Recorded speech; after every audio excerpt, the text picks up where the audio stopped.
Yeah, Jaden Smith is doing a really good job of breaking like the clothing gender norm. I think it's really important for celebrities and people who have a wider platform to utilize that to make people more aware of what's out there.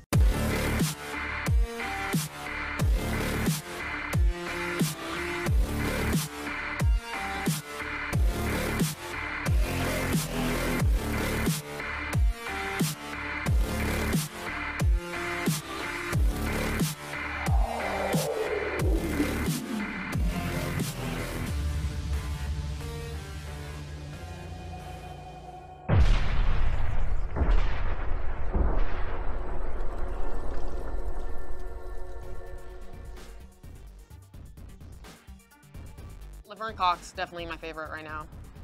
She's amazing. I love her. I think she should be, if there's gonna be a trans spokesperson, I think it should be Laverne Cox, definitely.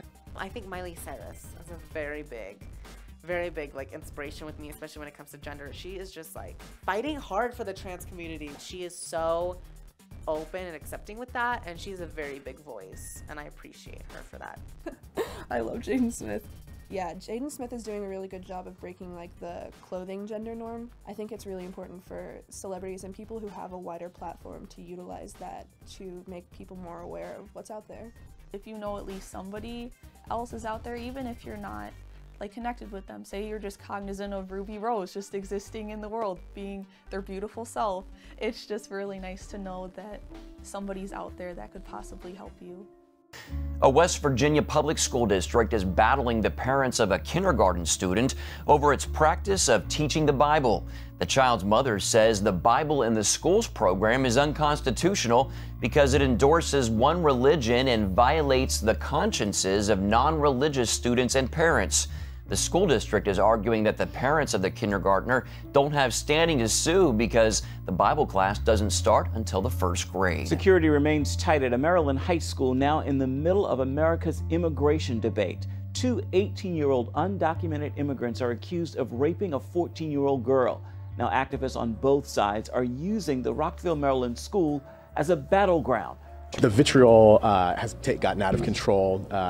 Some of the calls are racist, xenophobic, and we really want people to take a step back and think about the students who are at the center of this, who have been affected by this. We can't condone any kind of hate speech like that, and it's terrible, and that it's not something that should be allowed to go on. I'm not really sure what the answer is, but to simply ignore it and say there's not a problem is beyond appalling.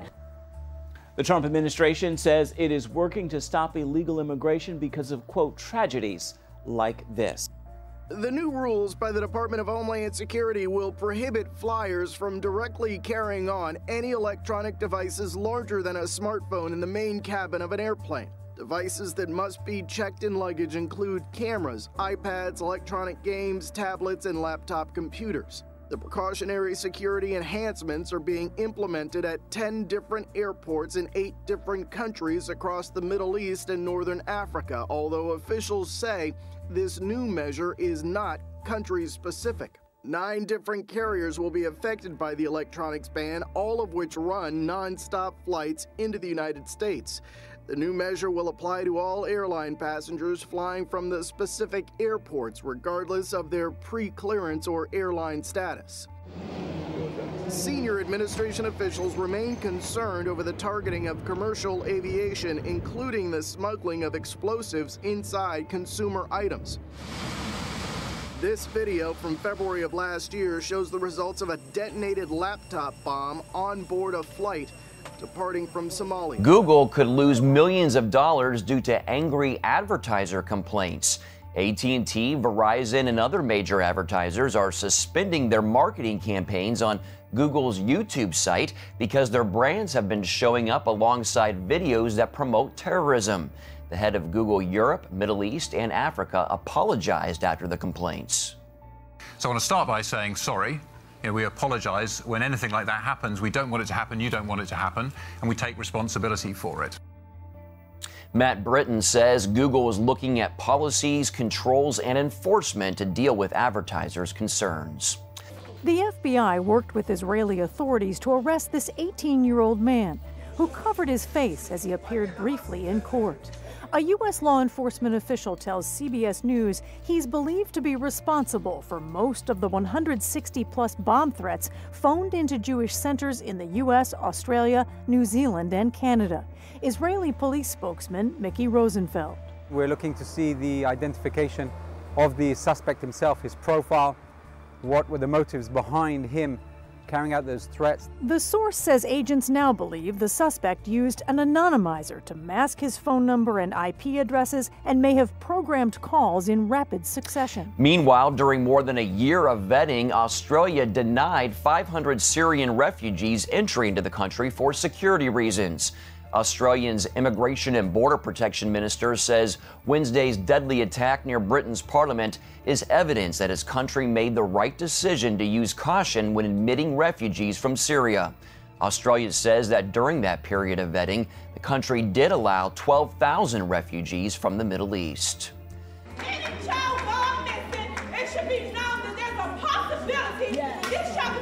Police in Washington, D.C. are rushing to contain a crisis of fear after a new policy of publicizing missing young people set off a panic. We can't go nowhere by ourselves. We can't do nothing because we have to get worried about somebody trying to take us. More than 500 children and teens have gone missing in the nation's capital in 2017. But D.C. police say this number is actually lower than in years past, and there's no new evidence of kidnapping or human trafficking. Police believe most are runaways. But the disturbing fact that we all need to be aware of is that we do have that many kids that go missing in our city, and it's been that way for a long time. At a town hall this week, Acting Police Chief Peter Newsom said the department is trying to draw new attention to an old problem. One missing person in D.C. is one person too many, and especially when we're talking about our young people. Chanel Dickerson is commander of the department's Youth Services Division. It was in hopes of finding more missing minors that she recently instructed the D.C. Metro Twitter account to share every case deemed critical. But the sight of more lost children on the account, including at least a half dozen black teen girls, shocked the D.C. community and surged through social media, spread by celebrities and the hashtag #MissingDCGirls. Well, meanwhile, questions are now being raised on whether or not the tide could be turning the debate over the Second Amendment, with the Trump administration now in office. Alicia Kuna is live in Denver with more on all this. So, Alicia, what is the impact of the Trump presidency now on the Republican Congress when it comes to gun rights? Oh, hi, Eric. Yeah, the Second Amendment Foundation told us they think governors and legislators are making good on promises they made during election season. National reciprocity has been revived with bills in both the U.S. House and Senate. If passed, the Concealed Carry Reciprocity Act would allow gun owners with concealed carry licenses from where they live to carry in other states. Your rights don't end at your state border. Your right of self-protection would be all across the country. Other states would be recognizing that permit the same way they recognize your driver's license today. So if I drive my car into a neighboring state, my license is good. It would be the same thing if you had a license to carry a concealed firearm for self-protection. That license would be good all over. Moms Demand Action for Gun Sense in America calls this the National Rifle Association's dream, but a nightmare for Americans, claiming states with stronger gun laws would be beholden to the, quote, lowest common denominator in the country to get a license.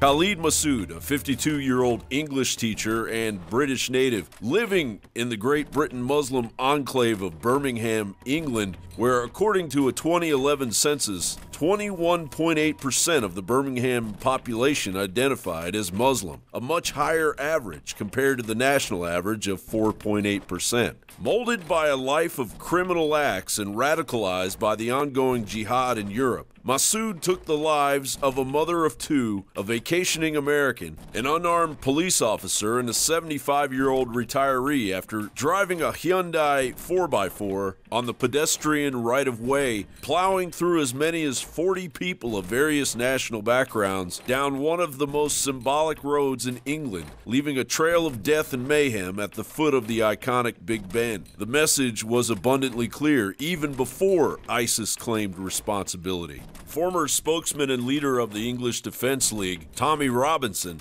pleaded with fellow Britons to open their eyes to the national suicide underway. We've had 12 suspected terrorist attacks planned last year. If they would have been successful, you'd have seen shopping centres, you'd have seen aeroplanes, you'd have seen nightclubs, you'd have seen a war zone on our streets. Similar to this, every single month. Then, and only then, might people realise we are at war. We're in war already. We have had 450 ISIS fighters been allowed to return to our country. They've gone and fought for ISIS. They've been in training camps. They've been beheading people. They've been raping people. And they're walking the streets of our capital city. Because my head is not up my arse. Yeah? My head is not up my arse. This is an Islamic jihad attack. The man that done this would have either been radicalised in a prison or he would have been radicalised on the streets of the UK with full knowledge of our government and our security services. The location of this attack was no accident. The terrorists chose to strike at the heart of our capital city, where people of all nationalities, religions and cultures come together to celebrate the values of liberty, democracy and freedom of speech. These streets of Westminster, home to the world's oldest parliament, are ingrained with a spirit of freedom that echoes in some of the furthest corners of the globe.